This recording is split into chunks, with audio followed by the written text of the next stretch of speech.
શકાય છે આપણા વડા તૈયાર થઈ ગયા છે, એકદમ ક્રિસ્પી.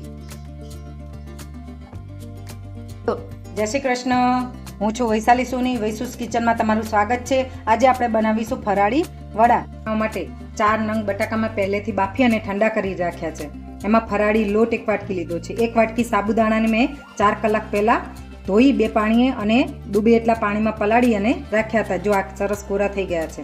અડધી વાટકી સિંગદાણાનો ભૂકો છે, કોથમીર, મોટો ટુકડો આદુનો, લીલા મરચાં વાટેલા, તલ, દળેલી ખાંડ, અડધા લીંબુનો રસ, ધાણા જીરું અને મીઠું સ્વાદ પ્રમાણે. બધા બટાકાને સરસ આવી રીતે મેશ કરી લેશું.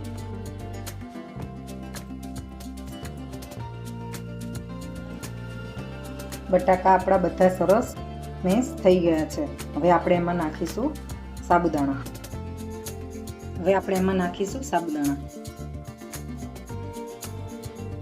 પછી ફરાળી લોટ આપણે થોડો લોટ રહેવા દઈશું, એને ઉપર વાળવતી ટાઈમે યુઝ કરીશું. સિંગદાણાનો ભૂકો, આદુ,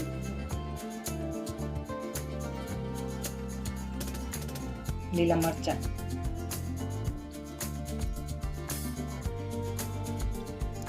અડધા લીંબુનો રસ,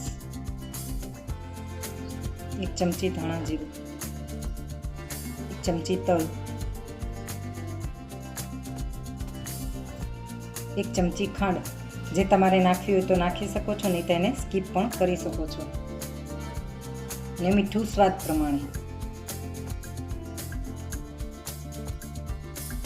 આપણે બટાકા બાફવામાં પણ મીઠું નાખ્યું હતું, એટલે મીઠું સ્વાદ મુજબ નાખીશું. લીલા ધાણા,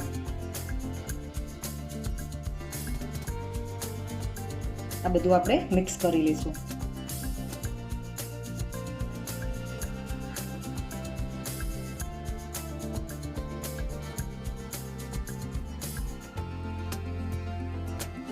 આપણે બધું સરસ હવે મિક્સ થઈ ગયું છે. અને જો એકદમ કોરા જેવું જ છે ને, બહુ ઢીલું ના રહેવું જોઈએ, નહીંતર આપણે થોડો લોટ ઉમેરી દેવાનો ફરાળી. હવે આપણે બધું સરસ રીતે મિક્સ થઈ ગયું છે અને એકદમ કોરા જેવું છે, જોઈ શકાય છે. પછી એને આપણે હાથમાં આવી રીતે તેલ લગાવી દઈશું અને આવી રીતે ગોળ ગોળ વાળી લઈશું. હવે આપણે એને લોટમાં આવી રીતે કરી દઈશું.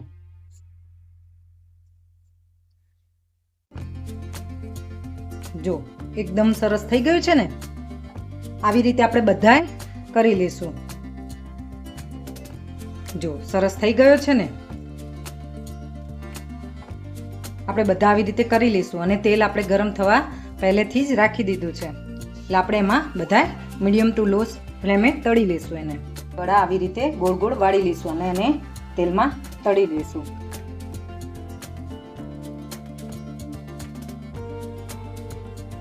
આપણે મીડિયમ ટુ લો ફ્લેમ ઉપર તળીશું.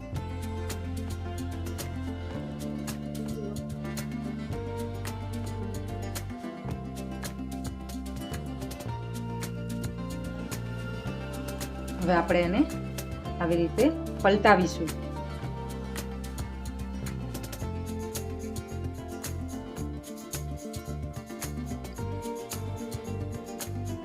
હવે આવી રીતે પલટાઈ જશું થોડી વારે.